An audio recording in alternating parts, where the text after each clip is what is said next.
Hey everybody, this is Tim Charron, and welcome to my brand new podcast called The Charron Zone.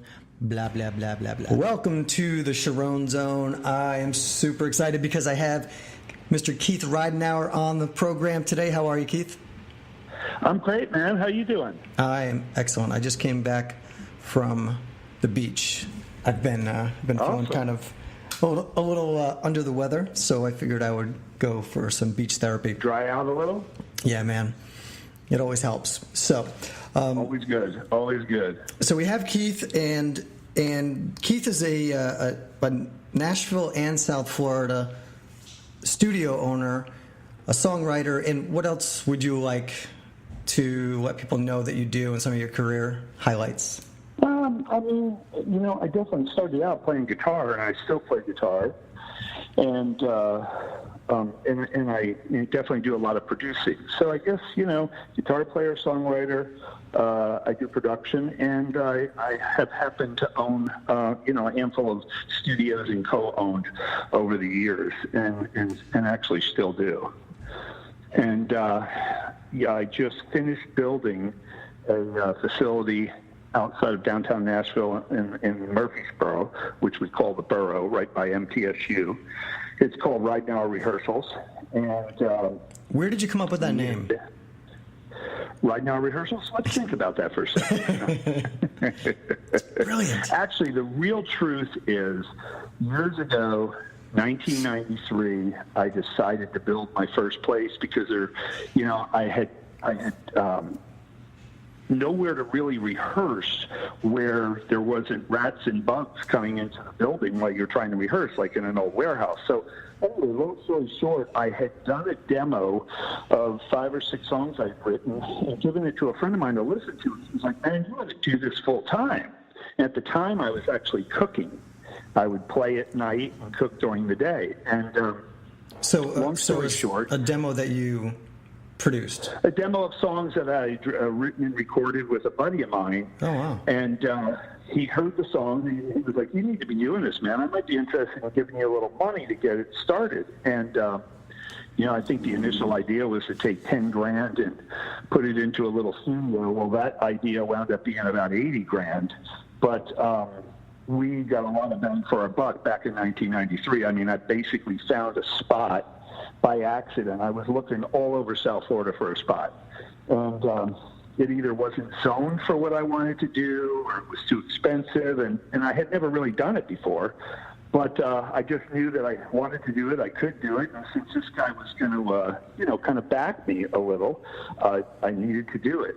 Well, long story short, the restaurant I was working in during the day, I had to take a delivery out, and I got lost, and I wound up having to park the van in front of this warehouse that was 5,000 square feet, and it was just like a sign. It was 5,000 square feet, $1,800 a month, and I went, well, we certainly didn't plan on a place that big, but the location... I was going to say, that's pretty huge. The location was great, and as it turns out, it was a sign because it was the only building out of about 45, 50 that I looked at over months and months that was actually zoned exactly for what I wanted to do. Wow. Soundproof practice rooms, recording studio lessons.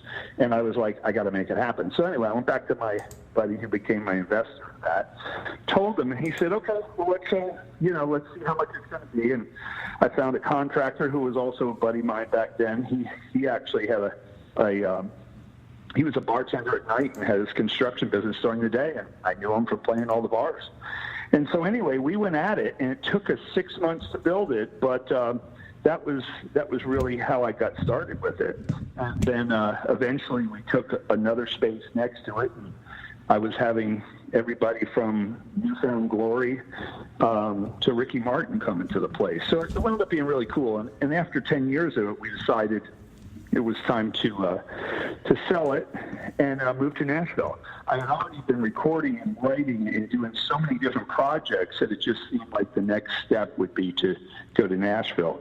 Interestingly enough, I didn't want to do another rehearsal place at that point. It was now 2003. And So I decided I'm going to go to Nashville, and I'm just going to take my shot, and I'm going to write and write and write and write and write. And that's what I did. And luckily, when you first go to Nashville, everybody tells you it's a 10-year deal. 10-year town, yep. That's exactly what everybody told me. Just don't expect to get any cuts. Don't expect to this. Don't expect that. You got to play this kind of guitar. You got to wear these kind of shoes. And I was just like, nah, I'm not going to do all that. But luckily, the thing that helped me was because I had already been writing in the pop, rock, country, and Latin genres. I wasn't just pitching country stuff. I was pitching other stuff. So about, 2.5 years in, almost 3, I was working with Walt Aldridge, and Walt is a #1 writer, and I got lucky to work with him through another friend of mine, and we went to this write one day, and he said, well, boys, I'm working with this little band down in Huntsville, and they need songs, and I'd really like them to be as rockin' as possible. Well, coming from a Southern rock background anyway, I was kind of excited, I'm thinking AC/DC country. And I happened to be in a store in Nashville, and in the little kids section, there was a T-shirt of a big monster truck up on its back wheels, and it said, "Let's Get Dirty." And I went, okay, I got a title. So lo and behold, the next day, a couple of days later, we get back together for the write, and everybody was kind of showing 2 or 3 ideas, and I just had this kind of 4-on-the-floor AC/DC groove with a little bit of Southern swamp to it, and the chorus about "Let's Get Dirty, sling a little mud," and that wound up being my first cut. Nice. So that kind of got the ball going. It was the first time I was waiting at Walmart in the morning, and for the records to come, the store to open, so I could actually go and see the record on the shelf. So it was really exciting. But from there, I really did get lucky and was able to get cuts in the pop genre as well as the rock genre, and additionally country songs as well. And that band actually that cut that first song was a band called Heartland, and their first single was a song called "I Loved Her First." So anyway, that got me back in the game, and I wrote, and thankfully got a lot of different cuts. Worked with a lot of indie artists where I not only wrote their whole project but recorded and produced with another guy. And then eventually, after being out on the road with Nathan Lee Jackson and Brady Seals from Little Texas, I realized that my publishing deal was coming up to an end, and there was just no way I was going to ever get the same kind of money. And because at that time, it was 2009 or so, and they just nobody was selling CDs. So there's no way I was going to get the same kind of draw. So I decided to go back and build rehearsal facility number 2. As it turned out, the first guy I contacted was a guy who used to own all the Mars music, because I knew from years earlier he really loved the concept when I first did the other one. I met him. Mm-hmm. So I called him, and we were going to open in Nashville, actually in Berry Hill, right behind Guitar Center. Yep. And before we really took any serious looks at property, he said, well, what would you think about coming back down to Florida, doing one here first, and then we'll go right back to Nashville? And I said, I don't know, everybody's here, my family, my mom, my brother, everybody was up there. And so anyway, I wound up coming back down to do it. And unfortunately, it took 15 months by the time we were done. And the thing that was, the thing that sucked was I found the building that we wound up being in eventually. I found it the first 4 or 5 days I was in Florida. And we didn't make a deal on the building for probably 4 or 5 months. Oh, wow. And so anyway, that wound up being Marquee Music. And so when I came back to Florida, I was still writing and working with people, but the deal in Nashville is if you're not there every day in the thick of it, just for the country stuff in particular, you kind of get out of a loop, and then a new group of writers come in, and then they start getting cuts, and then you got to be able to stay with the group. Totally. And since I was trying to build the other rehearsal facility, a year in, the partner I took down here at that point, he decided that he was not going to go back to Nashville. He wasn't going to build anymore. Now I was kind of stuck. So I'm back down here, and luckily I was able to not only get Marquee open, thankfully it became, successful pretty quick, just because of the music scene down here. There's so many clubs and so many bands that, there is a sense of urgency to rehearse, and that was really good. Yeah, everybody in South Florida knows Marquee. So you had to rehearse, So anyway, 7 years goes by. I'm doing indie projects with a lot of different people of all ages. Whereas at first I was just getting small publishing deals, and I decided, I didn't want the publishing deal anymore. I started working in the ad and sync world. Oh, okay. With a buddy of mine in Peer Music. And Peer is the largest independent company in the world. Was started in, I think, 1927. They have offices in, 28 and 29 countries. It just so happened that a buddy of mine became the VP of North America. And while I was down in Florida, after about 3 or 4 years, I started working with them again, and I realized that from a songwriter's point of view, or songwriter's perspective, it's really hard to make money. Now, obviously, you want to write songs because you're passionate about music and the love of songwriting. That's first. But at some point, you want to make money at it too, if you can. I'm passionate about both. Yeah, me too. Yeah. And so I started realizing that in the world of ad and sync, you can still write cool ass songs. It's just you're crafting the songs a little differently. Yeah. And now, hopefully you get the Applebee's spot, or you get the Chevy truck spot, and some of those sync fees I've seen them as high as $500,000. I would say the average I see briefs for is maybe between 50 and 75. And you will definitely get your occasional quick turnaround one for the internet for a few grand or $6 or $7 But even at that, for an indie artist or an indie writer, it's great money. I know a guy in Nashville that has had over 500 placements. Do you know Michael Elsner? No. He's a friend of mine. He's very successful in the sync world. He's in Nashville. He was in LA for I think 10 years, and that's where he started most of his business. And he co-produced my last record and played guitar on it. Cool. But yeah, he's a wealth of knowledge with that stuff too. I think that for a lot of artists and songwriters, that world is mysterious because they don't know much about it. Trust me. And you know why, in my opinion, the reason they don't know about it? Because, well, at least one of the big reasons is, if you are a signed artist, let's say you have a publishing deal with Warner Chappell, or let's say you have a publishing deal with even a smaller company, or you have a record deal. What I have found about ad and sync is when a music supervisor is trying to clear a song, they want to be able to clear that song immediately. Yep. In other words, there's no negotiating going on. They want to look, they contact whoever is pitching the song, and 100% clearable. Absolutely, they go. They look at your Schedule A. They see who owns copyright, who controls master. Bang, bang, bang. Deal's done. No negotiating. Yep. I have lost deals because I thought the co-writer was 100% clearable. I lost out on the Katie Couric theme song when they tried to bring her talk show around, 4 or 5 years ago. Oh, wow. And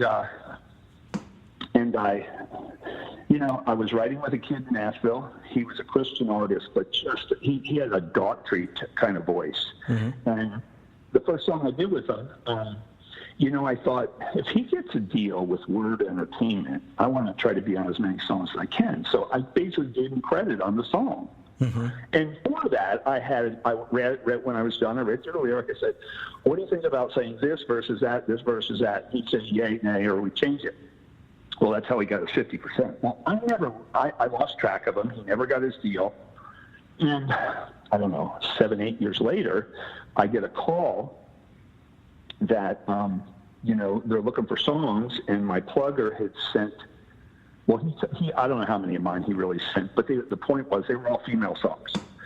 And the music supervising team had listened to over 300 songs in L.A. or New York over the weekend and passed on everything. He said, but I sent that song yours, Everything to Me. He goes, and they want to use it as the theme song. And I went out of my mind. Can't find the kid anywhere in Nashville. Oh, no. About 7 days go by, and I'm finally ready to hire a PI. And wow. I get a phone call from another friend. I found him. He's in Sacramento. He went back to his original name. I think it was Nate Dean. He was going by, he went with Nate Smith, whatever it was. I don't remember. But I called him all excited. I said, dude, you're not going to believe this. Oh, yeah, that's cool, man. I go, I just got to verify that the song on your end, your publishing says is that you own them all. Well, now I use it to get a schedule, a pump deal with Centricity. I just went, oh my God, you gotta be kidding me. He said, yeah, but call the guy, man. He'll do the deal. I go, I already knew he wouldn't. So I call the guy up, and I'm excited. I'm talking about the deal, and he's going, yeah, we're not going to do that deal. Why? I go, what do you mean Why wouldn't they do it? He said, because that's what we do here.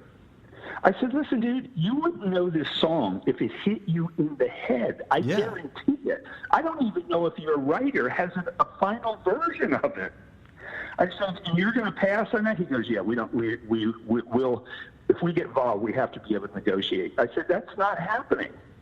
Long story short, I had to go back to my plugger, who then had to call the publishing company here in Nashville, mm-hmm. who then had to call the music supervisors out there, mm-hmm. who then had to go to the people who were running the show and tell them, yeah, it's not clearable.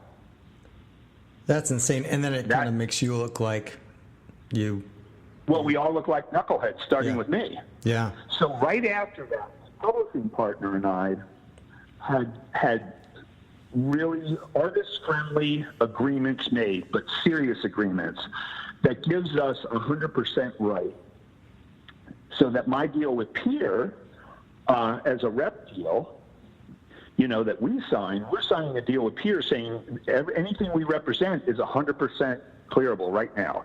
And the artist is signing our agreement telling us anything they give us that we want to pitch is 100% clearable. Mm-hmm. And that's the way it has to be. Now, it worked in my favor on another deal. I was writing for Charlie Sheen animated film years ago, and I think it was Hillary and Haley Duff, Wayne Brady, Eva Longoria, and Charlie Sheen. Anyway, the concept, it was called Food Fight. And the Ricky Martin song, Vida Loca, had the main spot.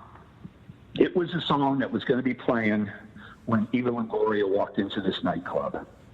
And it was a crazy animated film about food, okay? Brand X versus whatever the other generic was. And so the whole time I was writing, I was like, okay, we can't write for that spot. I didn't even know what the spot really was. So luckily, I had written, I put groups of writers together, and I wrote with every group. It's the only way you can get a lot of songs done in a short amount of time. You put a programmer, a lyricist, and myself. And then another one, I get a singer, I'm the lyricist, and a piano player. And depending upon what type of song. But I put these groups together, and we wrote, I think, 8 songs. And I got 1 song in out of the 8. So, I'm happy as a lark. It's one more cut. Plus, I was getting paid as a writer, getting paid as a producer, and getting paid as an artist because another buddy of mine, Jimmy Einer, who I worked on the Dirty Dancing soundtrack with, he set it up so we created a band name. Like one of the band names was the Swamp Daddies. Okay. Oh, gotcha. So you were getting paid an artist, producer for producing the track, and getting paid as writers. So it was a great deal. And of course, they were supposed to have a soundtrack, and that excited me because I worked on the Dirty Dancing soundtrack, and I knew how much money could be made. Yeah. And so anyway, long story short, I don't know, a couple weeks go by, I'm thinking it's all over, and I get a phone call. I'm heading out 40 West to a buddy's studio in Nashville, and it's on there, and he says, listen, you need to write for the Ricky Martin spot. And I go, what happened? He goes, Sony decided to up the rate, and Threshold Entertainment just told them, kiss my ass. So to interject real quick for people that I don't know obviously as much as you do about this world, but for people that might not know, basically what happens is sometimes, and actually this is a perfect example of it, a film or something will want to use a Ricky Martin song or a big popular song, and they'll I don't know how much they would be paying for that, a couple $100,000, and then sometimes, like in this case, it's too expensive, or the rest of the film, they blow their wad on a I don't know, a Beatles song, and then the rest of the budget they look for more independent artists or absolutely, writers that can get them songs that will fit the scene for a lot less money, but still that money can be very good. And Ricky Martin's camp, who knows if Ricky even knew about it, I mean, they just basically said, well, we're not going to do it for the price we agreed to. Oh, wow. And the film company said, well, sorry, then we're not using the song. So anyway, I'm like freaking out, I'm going, okay, yeah, man. So I knew that these people use a group of writers around the country, and I was thankful to be part of it. I know one of the guys was Donna Summer's husband, Bruce, and a bunch of Michael Lloyd out in L.A., and a lot of people like that. So I was thrilled to death to be a part of it. And long story short, everybody starts writing. So since I was on the way to my buddy's studio, as soon as I got there, this guy is, he's like a mad scientist. He's got tracks and tracks and tracks. It's all he does is write and track and track and track. So I went in there and I said, listen, man, here's what I need you to do. I need you to go back in the catalog, and however many years, I don't care, but I need you to find me a Latin-esque type of groove that you either finished writing and never pitched, or wrote and never got cut, or something that never happened, but it was a really cool track. So he goes through all this stuff and goes, man, I have this Rob Thomas sound-alike. What about it? So he played it, and it was kind of like a smooth kind of thing, Mm-hmm. And by the way, I was not trying to write Vida Loca. What you had to do is you had it, since they had filmed so much of the animation around Vida Loca, I think it was around 186 or 187, BPMs. That's what you had to get to. It wasn't trying to make it sound like Ricky Martin's song, but BPM-wise, you had to be their tempo. And so he plays me this track, and it was the funniest thing. It was like he had no real idea what I was doing, I mean, he plays me a track, and I said, okay, it's at 124. Jack that thing up to 186. So, of course, all your parts are now subdivided, and they sound crazy. It's like the kick drums going, digga, digga, digga, digga, and the hi-hats going, Yep. So it sounded nuts. But I had a C, and so he does that. You're fading in and out a little bit, so I'm not sure what's up with your phone. Oh, okay. Okay, I'll try and stay on one spot. Is that better? Yeah, I think so. Okay. So anyway, long story short, he puts the track in. I said, okay, now take the intro, make the intro the verse. Take the verse, make that the chorus. 3 days later, we had a song called Wow. And because it was animated, I went to one of my co-writers and I said, if we walked into a room and even when Gloria was there, we couldn't say, holy shit, because it's a kid's movie. What would we say? And we both looked at each other at the same time and we went, wow, with an exclamation point. Yeah. So anyway, we did the lyric kind of like, I'm the owl in wow, the kaboom in pow, and I'm here right now. Wow. I love it. And I couldn't believe it. They took it, and it was the main song in the movie. That's so crazy. You have some crazy ones where you lose it, and then every once in a blue moon, you get something out of the blue, and it works, you know? But that is, back to your original question, not the Babylon. It's just, you know, this is great stuff. This is great. I love the details because this is a lot of, like I said, I think a lot of the sync world is mysterious to people. It is. So these are great details that people need to know. I have friends that are signed artists in bands, and I've gone to them and I've said, how much of your catalog do you own? In some cases it's nothing, in other cases it's a lot. And I've said to them, you want to get involved in Ad and Sync? And these are guys that have toured all over the world. And they just look at me and go, what's that? Because unless they have a hit that the record company negotiated with on their own with the film or something like that, they're really not going to have people calling them, because usually you've got to see the brief to actually pitch for the spot. Right. And so they would have no reason to ever see those things unless, I'll give you a perfect example, the band American Authors. They had, it's a great band, great writers, great pop rock band, and they have had songs and Ad and Sync.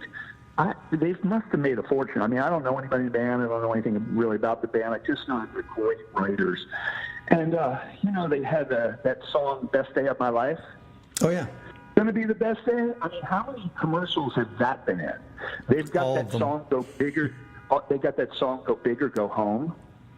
Oh, is that them? Go big or go home, down. Wow. That's great. Now, I don't know if those guys ever sat down to do that, but those kind of songs with that widespread kind of generic meaning. In other words, they're not type of self-indulgent you and I kind of songs, love songs. Or, you know, there's a certain amount of ad themes that people generally look for. Celebrate, home, joy, coming home. You know, anything that could be a representation of all different types of companies around the world. Right. That's what Elsner was telling me, is that it's a lot more. It's a little bit different than. And correct me if I'm wrong, because I'm going by what somebody else told me, but it's a little bit different than, you know, writing for. You're trying to get a cut on a Keith Urban record, where you're writing a country story-based song, and the way he described it is, you know, you're kind of writing more of a feel for, you know, for scenes or for a commercial. It's more of like the feel, like you were saying, the more of the feeling like, oh, this is like a happy, like, everything, you know, it's going to be a great day song, or, you know. Yeah, I'm happy to be alive, or this is the place to be, or I'm having, you know, any of those type of things is definitely what it works. What it really boils down to, in short, lyrically, it's it's definitely a different crafting process. Mm-hmm. And lyrically, what I mean by that is, in a lot of songs that get written specifically for Ad and Sync, or with such indie artists that are that great lyrically, your second line of the first verse needs to work just as well if it was the first line of the second verse. They're almost interchangeable. So they have to have mass appeal. Whereas if we were sitting down to write a country song, you know as well as I do. Yeah, it's a 3-minute movie, and we got to propel it. It's got to be a different scene. We got to have a different scene. We got to have plenty of furniture in the scenes. So when you read down that lyric, if there's any red flags, you're like, you know, it's like the difference of going, I don't know, you know, I woke up this morning, I turned on the TV, I grabbed some coffee. Well, it would be, I woke up this morning at 4 a.m., fell out of bed, tripped over the dog, going to the TV, laid down on the couch for 5 minutes, and then finally I got to, brew my beans and make my coffee. So we're adding more adjectives and stuff to describe the scene. And each scene is going to keep moving the story along. And hopefully we've written the song well enough so that the majority of our lines all point back to our title. Mm-hmm. It's that simple. So, but the difference in Add and Sync, it's a little more, it's really a lot more general. And depending on the theme you're using, like I was working with some kids once that were really, really talented, but they just could not connect with the concept. So it was for I don't know, Chrysler or somebody, it was a van company. And they wanted a song about driving and feeling good and all that.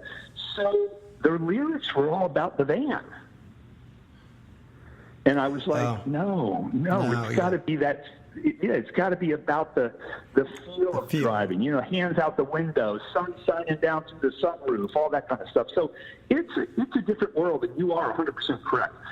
It is mysterious, and I believe anyway, and I could be wrong, but the reason that most people don't know about it is because most artists that are signed, number one, don't get the opportunity because they got to be able to negotiate a deal, through their company. Mm-hmm. And with Add and Sync, if it's down to the last hour and, they got the copy and they're ready to go, they need to know if they're going to choose your song that they can clear it, immediately. So all of you unsigned artists out there, pay attention. Start looking. Yeah, I mean, that's a huge... I tell people all the time? What's that? I'm sorry. I was just going to say, you know what I tell people all the time? That I can see a spark in their eye when you start talking about it? Sit down in front of the TV and just Shazam the commercials that you think are really cool, that are songs that are in your wheelhouse. Mm-hmm. Find out who the artists are, and you'll be able to find out how many commercials they've been in. And then from there, you can break it down even further. Okay, what are they singing about? What are they doing? How long are their introductions? Okay, remember, if you're doing a 15 or 30-second spot, your hook has got to pop within that time. Sometimes they start the whole thing out with the hook. So when you're writing the song, you can't have this 17-second introduction. It's got to be like a bar, and you're either you got two lines in the verse and you're hitting the chorus, or you've got to have edit points, and that's part of the crafting process. That's really don't Boris get to the chorus. Think about it. You can still write great songs. Yeah. And millions of great songs have been used. One of the artists we represent just did a cover of "Roll On, Babe," and it's a song. I'm not even sure who the original. It was back in the '60s, I believe. The one version that I remember. But he did a new version of it, and I'm telling you, it is so hip. He just totally different than the original version. Has sonically and production-wise, nothing even in the ballpark. But it fits his vibe. He's more of an indie folk artist, and so he did it's a cover. It's a cover, but nice. Pierre controls the copyright, so he was able to do that. And wait, how does he control the copyright? Pierre, the company Pierre. Oh, Pierre. We're doing it to pitch through Pierre. Pierre Music. Oh, yeah. Cool. So, but yeah, it's definitely the interesting thing. Not to just dwell on Add and Sync, because we definitely don't have to. But the interesting thing is you never hear, at least, well, all over the country, really don't hear that any country in Add and Sync. That's true. Occasionally, you might hear a Willie Nelson song. Yeah, exactly. Unless it's a Johnny Cash song or a Willie Nelson song. Occasionally you'll hear it. But you just don't. And it's so crazy since country is such a large selling genre. I know. But you very seldom. If I got 50 briefs in a week to look at, maybe one would ask for some kind of country alt rock thing. Yeah. It's just really interesting. They just don't ask for it. I don't know why. So it's mostly rock and pop, would you say? I would say it's everything from rock, pop, folk, hip hop, R&B. I mean, there's plenty of times you get asked for like, you know, a disco song because it's a 70s vibe or something. Yeah. But you just don't hear a lot of country. Wow. I wish they did. I got tons of country songs. Yeah, that's like the my friend that I was telling you about, Michael Elsner. He is he's a total rock guy, you know, like 90s rock. And I think that's part of why he's been so successful.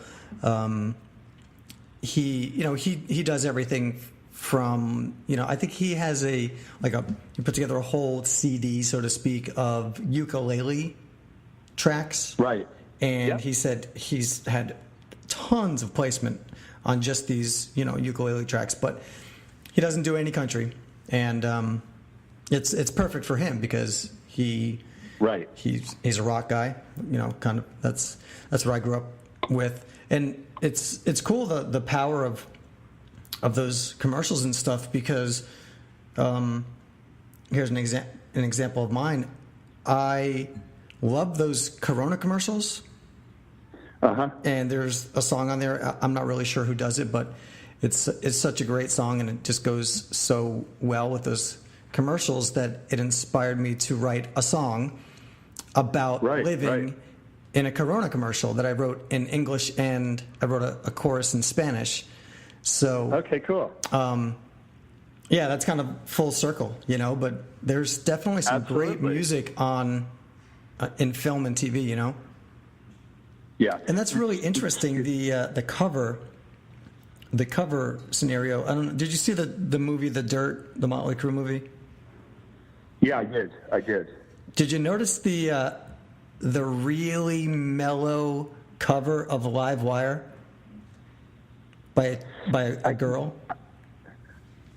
I think I remember that. I mean, I don't really remember the movie that well. I mean, I saw it one night here, and you know, I had fun watching it and everything. But I think I do remember what you're talking about. It's cool, and a lot of people are talking about it. I'm sure it's sold really well because it's think about it like the only thing that's different in the movie, other than like their actual, you know, their album cuts. So it sticks out.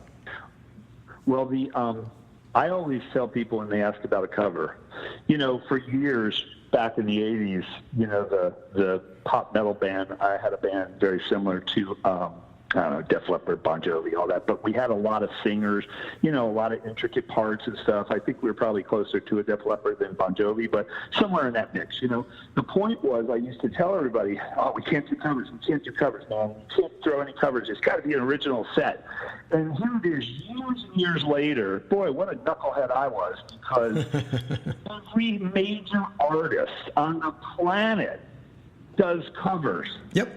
In their set. Everybody. I agree 1,000,000%. I have been preaching this to people. I have podcasts about it. Literally, should I do covers? Should I put covers in my set? So go ahead. I agree. Here's the deal. Here's what I always tell, and this kind of leads back to, you know, our story about our roll-on babe. Think about it like this. If the song was a hit once, chances are, if you do a really cool-ass version, it has the potential to be a hit again. Absolutely. It's a proven fact. And people look at me sometimes like, what? And I go, no, think about it. Yeah. Okay, so it was a metal song, and, okay, there are certain songs you need to stay away from, obviously. But, you know, I don't think that if Ed Sheeran did Living on a Prayer, I mean, it'd go over great, but why would you do that? You know what I mean? But there are certain songs that you can do covers that are great crowd pleasers, and you do your own cover, and you totally do it different.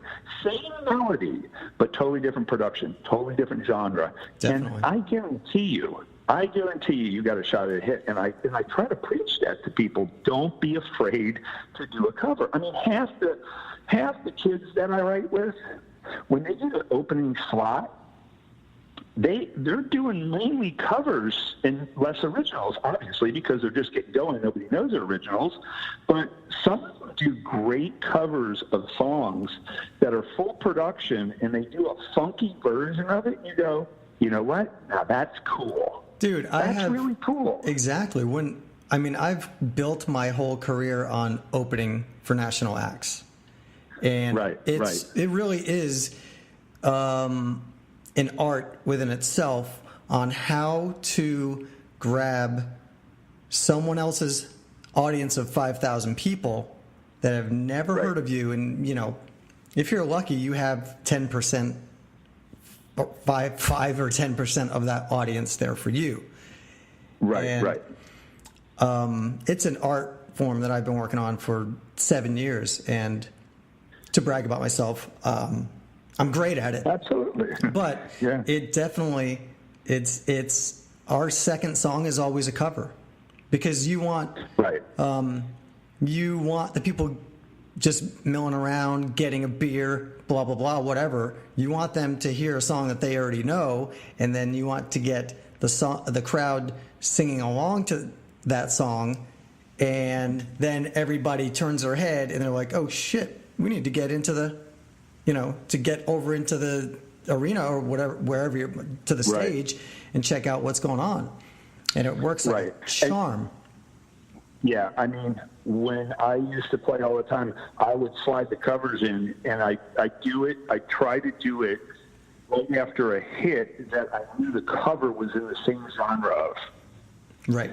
So, because people go, wow, who is that? I really like that. Who was it? Oh, that was one of ours. And I wouldn't tell them until the song was over. Yeah. But, And then there's the whole art of putting together a set list, depending on the place that you're playing.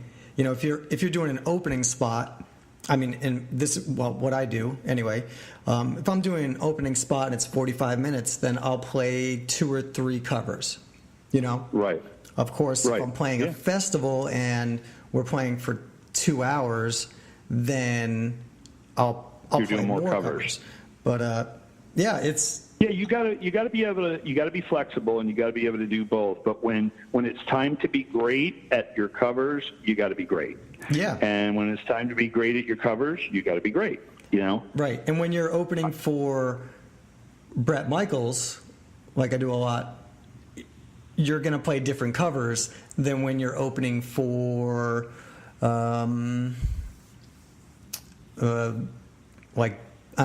Big and Rich, or even, or younger people. We haven't announced it yet, but we're opening for Maddie and Tay this summer. And cool. We're going to have to come up, we're going to have, we're going to play the Sam Hunt cover and the Bruno Mars cover for those shows. And for, Charlie Daniels, we would play obviously something completely different, maybe like a Johnny Cash or something. Right. Yeah, you just got to work it according to the venue and who you're opening up for sure. But it's songwriting today is definitely a lot different than it was, back in 2006 or so. I guess it was when I first started getting lucky and started getting cuts. And you could actually get a publishing deal, because depending upon who the artist was you got the cut with, the publisher could kind of gauge how many average records they sell versus what the payback is, and et cetera, and you could get a nice draw. I chose to get independent company publishers because I actually was able to get more money because I was also doing the production on a lot of the songs, especially the pop and rock songs. Oh, nice. And they weren't paying for the demos, so it kind of put it in my budget so that my draw was just better. Yeah. But yeah, so anyway, all the way from Marquee, then last year, end of 2017, I wound up leaving Marquee, even though I'm still an owner in it, and went up to back to Tennessee, and then built our latest facility right now, Rehearsal. And the difference in the well, that's the third one. The original one in '93 was Ridenour recording rehearsal. Then there was Marquee, and now there's just Ridenour rehearsals, and that's in Murfreesboro by MTSU. And the cool thing about MTSU, and the reason I chose to build it there was because it's one of the top 5 recording programs in the country. And there's so many artists that are involved in the music programs at the school, and the professors are all hit songwriters, hit producers, hit engineers, attorneys that have dealt with, and that's why we did it there. And a lot of our business is all with MTSU artists. Nice. The difference there and with Marquee is I didn't build a recording studio. I built an event room. So we have lesson rooms, we have rehearsal rooms, but we built an event room, and then we got a beer license. Ooh. So we're able to do shows, maybe 75 to 100 people tops, but they're small, intimate shows. We've had songwriter competitions there. We had singer-songwriter nights there. And it's a very intimate setting, and it's cool. We've really tried to make it MTSU artists' home, if you will. And that's why a lot of the business is, those artists. The subtlety there in regard to rehearsal, the difference between Murfreesboro is there's just as many musicians. There's just not as many places to play.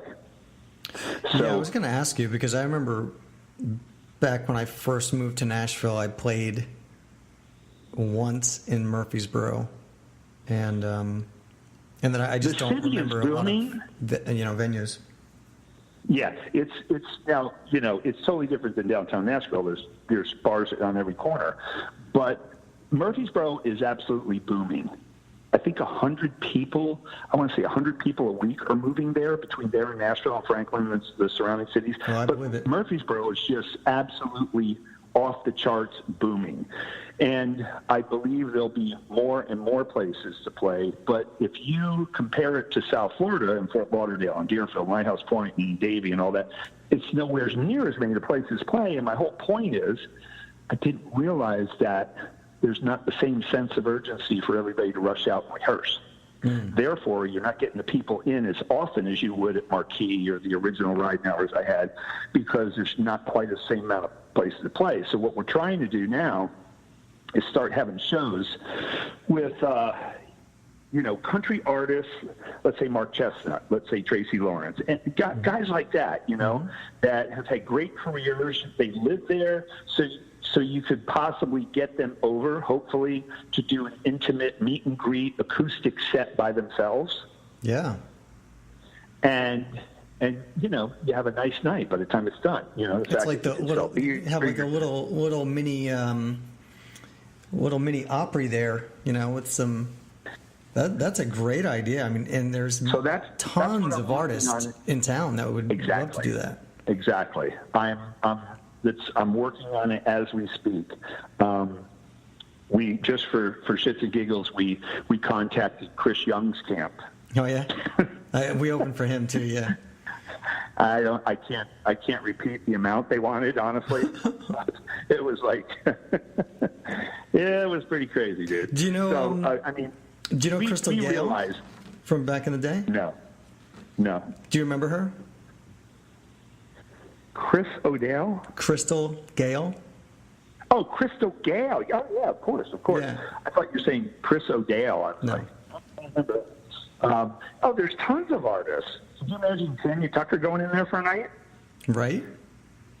I mean, there's that whole crowd from Hendersonville to Murfreesboro over in Franklin and West Nashville, that there's tons of these guys. I mean, Mark Chestnut has been in. I know his drummer and bass player, the couple that are married.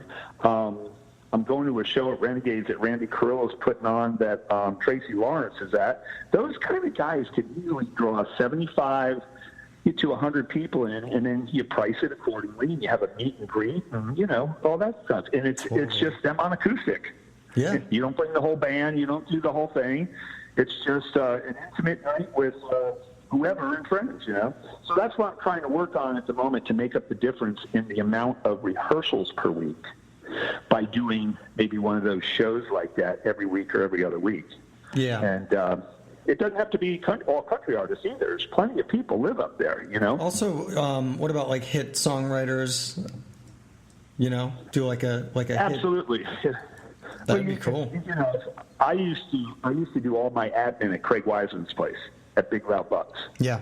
And if you could get Jeffrey Steele over for the night, or Craig Wiseman over for the night, or Rivers Rutherford over for the night, or any Rodney Clawson, any number of guys could definitely draw 75 people. Yeah. The subtlety with the writers is you couldn't do. I mean, I don't know this for a fact. I'm just thinking out loud, but I don't think you could charge the same type of ticket price because they weren't the star. You know what I'm saying? And that sounds shitty to say, but at the end of the day, it doesn't really matter. I'd be more than happy to have any one of those guys there. You know what I mean? Yeah. But if you're trying to make a big event out of it, you know, you have food trucks, you have things like that. You know, the thing is that there's so many writers' nights in Nashville, but I don't know that there's so many events like that out in Murfreesboro. That's what I was going to say. I mean? Yeah. Because I go to, you know, I've got my friends, you know, that I write with and stuff that have hits. I don't know if you know Anthony Smith, not Anthony, Black Anthony, not White Anthony. Does he live? I think he lives right across the street from my song plugger, Dallas Gregory, in Brentwood. I'm not sure. I'm not sure where Anthony lives. Well, one of the Anthony Smiths lives right across the street from him. Okay. So, like Anthony Smith, Marty Dodson, Clay Mills, like those guys, you know, I every once in a while when I'm in town and I went to one in Hendersonville with Anthony Smith and Marty and someone else, but you know, it was pretty well attended.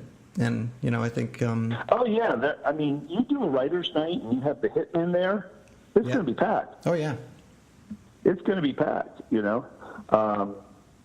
It's funny, you know, it's the whole writers thing for a while there when I was there. I mean, if Jeffrey Steele wrote a song, it was getting cut.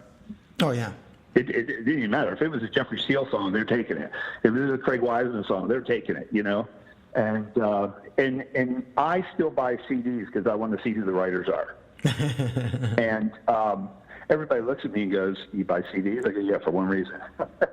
I want to see who the writers are." Yep. And it's interesting. There's always a new crop of guys and girls per artist, you know. And a lot of the artists continue to have a lot of the same people on every record for their whole career. Like Dallas Davidson and Luke Bryan? Yeah, absolutely. Yep. You know, all the guys that usually wind up on a Jason Aldean record. I noticed that with Florida Georgia Line now, those guys are writing really pretty much everything with whoever they bring in as co-writers. Mm-hmm. But yeah, it's interesting. For a while there, there was like maybe 10 people. And they were just on everybody's record. Everybody's record. Yeah.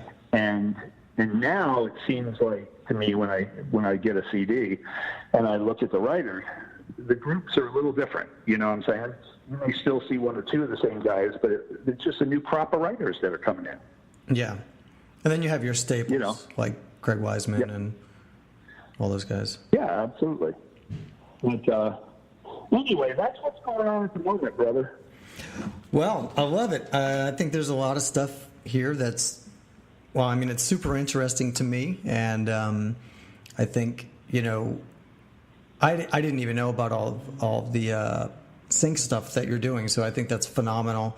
And I think that's really, you know, people need to be turned on to that. I mean, independent DIY musicians, singer-songwriters need to be turned on to all these different things.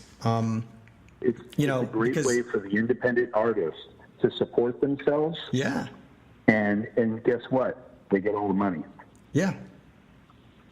And they Unlike have control. A record company. What I really like about it is that they have, it kind of gives you an advantage if you're like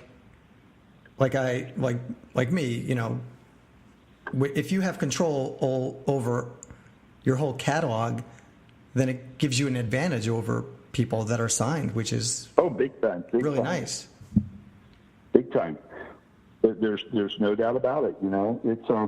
It's been an ongoing process. I first got involved when I was at Big Loud Bucks. Actually, a friend of mine. I just met at the time. Her name is Kelly Courier. She's the head of strategic operations or something at ASCAP in Nashville, and I was lucky. I had gotten a cut with Kansas. I had gotten a cut with a group on Interscope of kids.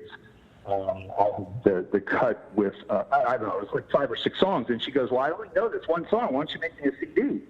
So I made her a CD, and she heard this song I wrote for these kids on Interscope. It was just simply called "Turn It Up." It was like AC/DC rock for young kids, and her husband heard it. And I get this email, and she says, "Hey, my husband would like to talk to you about licensing your song for Guitar Hero." Oh, wow. And of course, I was going out of my mind, and I said, "Wow, who's your husband?" Never put the two together. She goes, "Oh, he's Craig Courier at Pier." I went, "Oh my God, he was the first guy I met in Nashville, 16th Avenue South, gave him a catalog in a leather case, all organized, pop, rock, country, Latin. I handed it to him at a front door. Another writer made the introduction, and it was 2003. I had been there about a week. I handed it to him a front door. He said, 'I'll check it out. Your pop and rock stuff I maybe could send to LA and Miami.' And I never heard a word from him. Here it is now, 3 years later, and I never realized I was working with his wife. Wow. She was doing all the admin for Craig Wiseman's company. So when I read down the thing and she said, "Oh, it's Craig Courier up here," I went, "Oh my God, I know your husband." So anyway, here it is now, 16 years later, 2003. He is now the VP of North America, and that's really where I've gained all my knowledge for Ed and Sync from him. Oh, that's phenomenal. Yeah. Wow, what a connection! And that just shows you. Kind of weird how it turns out sometimes, Yeah, what a small small world it is. Because I never heard anything from him. I literally met him at the front door of Pier, went back when it was on 16th Avenue, said, "Hey, how you doing?" Exchanged a couple words, and I never heard from him again. Wow. Now, 3 years later, I got a couple things going on, and then I read this email, and I was like, "Oh my God!" So, but I will let you go, dude. It was definitely great talking with you, and anytime you want to get together and talk more, just let me know. Absolutely. Let everyone know where they can find you and follow you and what you're doing. Well, I'm actually back in South Florida right now. I opened up a songwriter studio called Red One Music Group. It's actually my publishing company. And I'm working with a lot of writers, mainly new writers that are artists, and they're starting to write as well. Some are young, some are in their 50s and 60s. And basically, I work with them on their songwriting. And once they start wanting to do demos, if they wish, I can do the full production on songs with them. If they take it a step further and they want to start getting their songs, pitched in Nashville, if they're at that level, I can, help facilitate that, and as well as getting to introduce to publishers. So I'm working on that, and we're trying to build up the rehearsal studio in the borough. I love it. Awesome. And the name of the rehearsal studio in Murfreesboro? Ridenour Rehearsals. Yes. Ridenour Rehearsals. I love the name. All right. Awesome. Yeah. Everybody check out Keith. Thank you guys for listening to the Charron Zone podcast. And thank you, brother. Thanks. You're a total rock star. Thanks for being on and, Absolutely. and sharing your wisdom. I appreciate you asking me. I'll see you at one of the gigs, brother. All right, man. Thanks. All right. Take care. Bye.